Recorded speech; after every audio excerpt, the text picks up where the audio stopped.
Bonjour à tous et bienvenue sur Move to Africa. Je suis très heureux de vous retrouver aujourd'hui.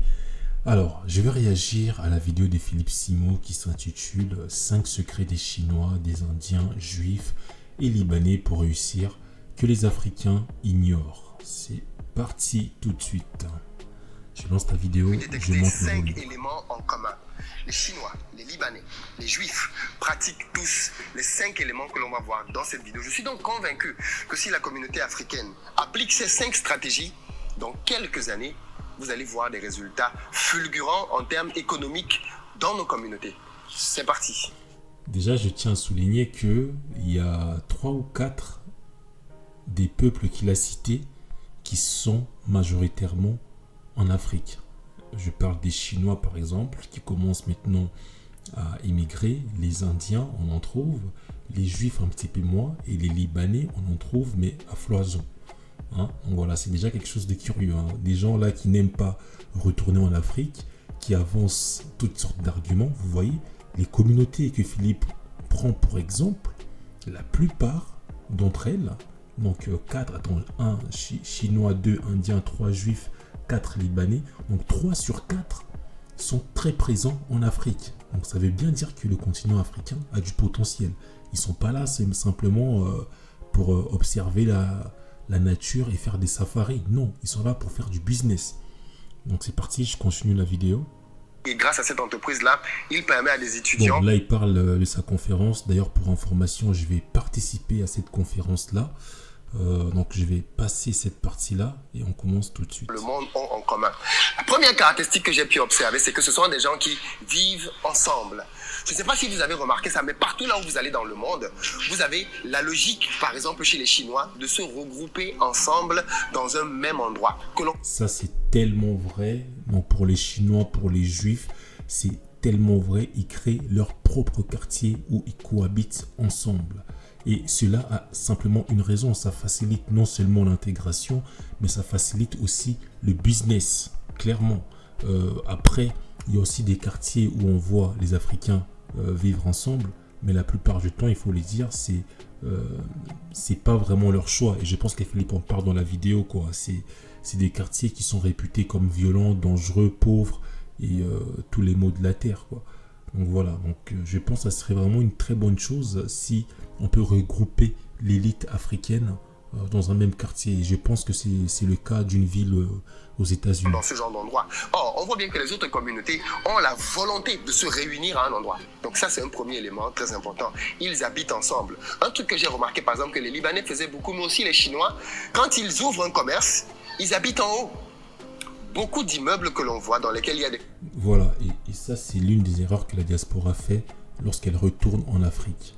Ok, la diaspora se comporte comme étant des investisseurs. Donc, ils laissent le business à leur famille, ils investissent de l'argent et ils retournent en Europe. Vous voyez, les Libanais dont Philippe parle, eux, ils vivent dans la même ville où il y a leur business. Et non seulement ça, ils vivent au-dessus même de leur business. Donc, ils n'ont qu'à descendre les escaliers pour accéder à leur boutique ou à leur magasin. Et c'est très important à comprendre au fait. Si vous souhaitez réussir, vous devez être un entrepreneur et non un investisseur.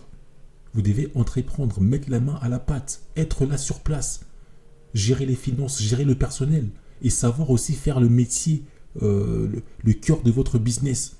Vous devez être capable, si un jour un employé est malade, ne vient pas, vous devez être capable de le remplacer. Commerce de Libanais, les Libanais n'habitent pas loin de là.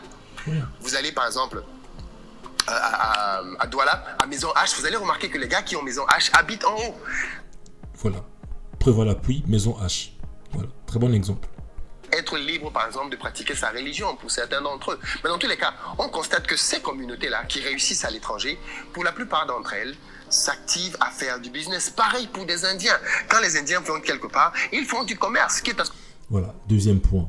Vous ne trouverez aucun homme riche qui s'est enrichi grâce au salariat.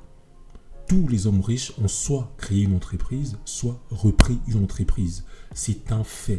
Malheureusement, ça ne passera pas sur BFM TV, ça ne passera pas dans les informations. Malheureusement, c'est à vous d'aller chercher ce genre de curiosité. Le CDI, c'est bien. D'ailleurs, j'ai fait un podcast là-dessus. Le CDI, c'est bien, ça comporte des avantages. Et généralement, lorsqu'on souhaite atteindre l'indépendance financière, on passe par le CDI.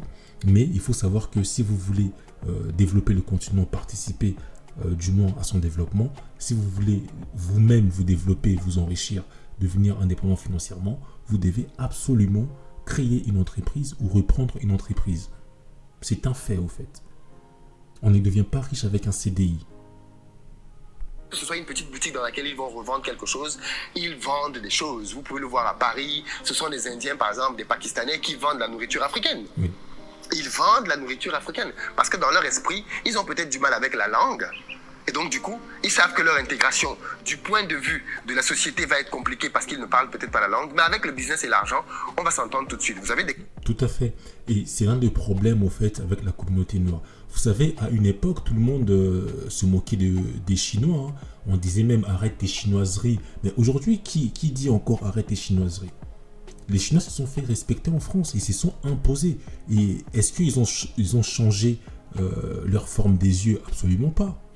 Absolument pas. Mais au fait, c'est le pouvoir économique qui a fait qu'ils ont réussi à s'implanter. Ensemble. Oui. Avez-vous déjà entendu l'adage qui dit que avant de sortir de la communauté juive, l'argent tourne entre 12 mains, alors que dans la communauté africaine, à peine l'argent est arrivé qu'il ressort. Par rapport à ça, moi j'ai une story au fait. Je connaissais un gars, un proche à moi africain.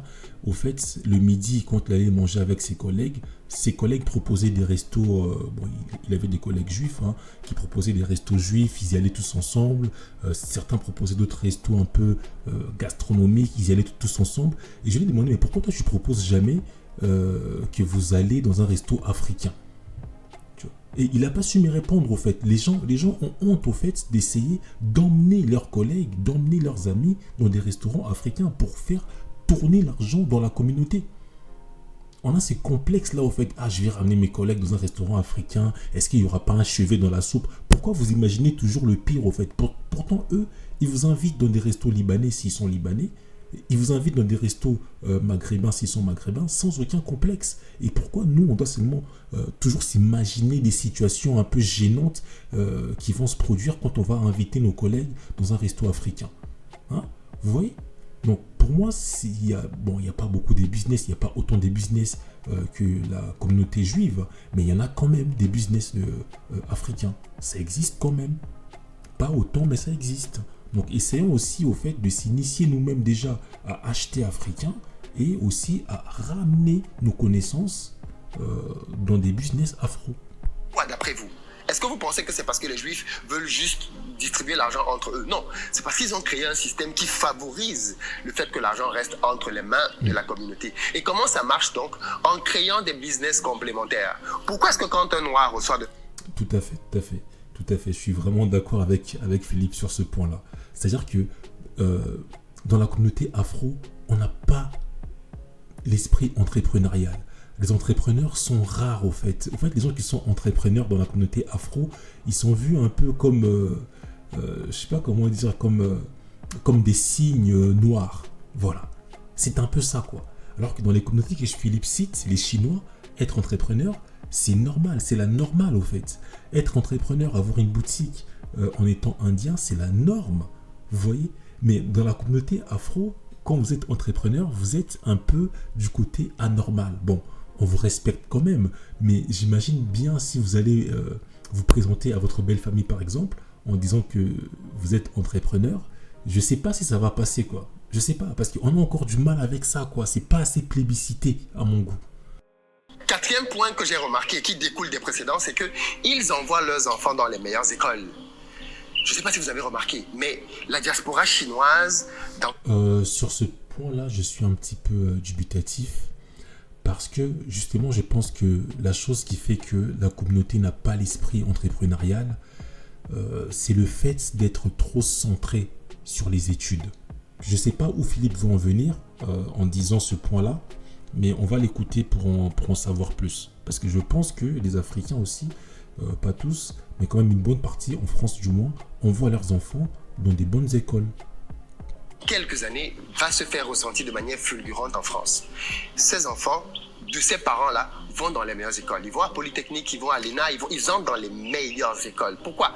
Parce que leur parents... Ok, donc lui, il parle vraiment du top, quoi. Parce que l'ENA, Polytechnique, voilà, c'est vraiment le top du top. Ok. Moi, je parlais en termes de bonnes écoles, donc une bonne fac, une bonne école privée, une école d'ingénieur, une business school, école de commerce. Voilà, je connais beaucoup de Noirs, même là où je travaille, je connais beaucoup d'Africains qui occupent des très grands postes, hein. Et ça même, je pense que je ferai un sujet là-dessus, hein, parce que dès qu'on parle d'Africains, on voit tout de suite Château Rouge. Et moi, ça m'étonne énormément, alors que à la Défense, je croise beaucoup des cadres africains, je croise beaucoup des cadres sénégalais, congolais, maliens, voilà quoi. Mais on a tendance à, dès qu'on parle d'Africains, on voit Château Rouge, des gens qui sont en train de vendre des petits trucs, quoi. Bon, je critique pas, hein, il n'y a pas de sous-métier, mais quand même... il faut aussi voir qu'il y a des cadres africains qui occupent des postes à responsabilité. Voilà, donc je continue sa vidéo. Parce qu'on sait que ceux qui font les meilleures écoles aujourd'hui, qui vont être leurs camarades, ceux qui vont diriger le pays. Le réseau, l'importance du réseau. Allez voir mon podcast sur le réseautage. Surtout en Afrique. Si vous voulez réussir en Afrique, vous devez apprendre à vous constituer, à vous créer un réseau. Très important. Voilà 5 choses donc que les communautés qui réussissent dans le monde entier font. Dites-moi ce que vous en pensez, lesquels vous parlent, comment est-ce qu'on peut s'en inspirer Merci Philippe, très bonne vidéo.